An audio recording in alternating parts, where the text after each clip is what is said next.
ती पताका अशीच या ठिकाणी पुढे घेऊन जायची.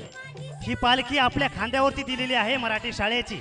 ही पालखी असेच पुढे घेऊन जायचे, कारण हो आम्ही माया मराठीच्या पालखीचे भोई, हो आम्ही माया मराठीच्या पालखीचे भोई, स्वागत करते आपले जिल्हा परिषद शाळा जुई, स्वागत करते आपले जिल्हा परिषद शाळा जुई. आणि मराठी शाळात शिकलो हाच आनंद उत्सव, मराठी शाळात शिकलो हाच आनंद उत्सव, साजरा करत आहे शाळा अमृत महोत्सव, अमृत महोत्सव.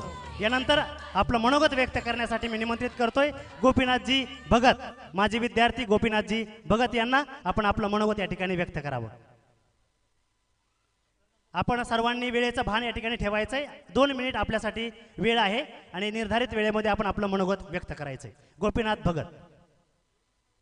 आज जिल्हा परिषदेच्या शाळेच्या अमृत महोत्सवी उपस्थित माझे गुरुवर्णीय पाटील सर, तसेच व्यासपीठावर आमचे नगरसेवक विकासजी घरत, नगरसेविका शिलाताई भगत, माजी नगरसेवक डॉक्टर अरुण कुमार भगत, तसेच व्यासपीठावर असलेले सर्व मान्यवर आणि माझे सर्व मित्र आणि बंधू भगिनींनो. मित्र हो, जिल्हा परिषद शाळा म्हणजे काय, तर खरं म्हटलं तर आपल्या आयुष्याला चांगलं वळण देणारी शाळा. या शाळेमध्ये मुख्यतः शिक्षण हे पर्यावरण, आरोग्य आणि आपल्याला जीवनामध्ये घडणाऱ्या प्रत्येक गोष्टीचं मार्गदर्शन करणारी ही शाळा. घरातून सकाळी निघत असताना आपली आई आपल्याला आंघोळी करते आणि आपल्या डोक्याला तेल आहे की नाही पाहते. ती शाळा म्हणजे जिल्हा परिषद शाळा. कारण काय, शाळेत जर आलो तर डोक्याला तेल नसेल तर गुरुजी परत पाठवायचे. दुसरं म्हणजे शाळेत आल्यानंतर शाळेची बरोबर साफसफाई केली की नाही ते पाहण्यासाठी शाळा.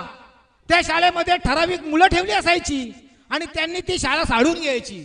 याचा अर्थ असा की आपला परिसर स्वच्छ करायचा. दुसरं म्हणजे त्याच्यानंतर प्रत्येकाने आपल्या शरीराची बटणं, नख ही बरोबर आहेत की नाही पाहायची. ही आपल्या आरोग्याची ठेवण. अशा नीट आणि चांगल्या पद्धतीनं आपल्या जिल्हा परिषदेमध्ये शाळा आपल्या मानवाला घडत होती. मित्र हो, आपले गुरुवर्य सुद्धा, गुरुजी सुद्धा आपल्याला काही केस किंवा नख कापले नसतील तेव्हा परत पाठवायचे. सांगायचं तात्पर्य असं आहे की आपल्या या 75व्या अमृत महोत्सवासंबंधी आपण माजी विद्यार्थी आलात. आपल्या या जुई गावातील शाळेची स्थिती काय होती, आज आपल्या गावात शाळेचा पट कमी आहे, पण तरी सुद्धा आम्हाला सांगायला अभिमान वाटतो. कारण आपल्या या 75व्या वर्षी आपल्या गावात सीबीएसई बोर्ड चालू केलं. मित्र हो, जरी आपल्या गावातील मुलं दुसऱ्या शाळेत जात असतील तरी पण आपल्या या जुई गावामध्ये आज संपूर्ण भारत एकत्र आलाय अशी आम्हाला जाणीव होते. कारण प्रत्येक प्रांतातला माणूस आपल्या या शाळेत शिकत आहे.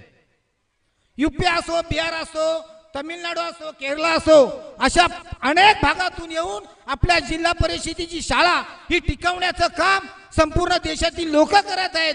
त्याला आपण हातभार लावावा एवढी मी सर्वांना विनंती करतो आणि मी रजा घेतो. जय हिंद, जय महाराष्ट्र.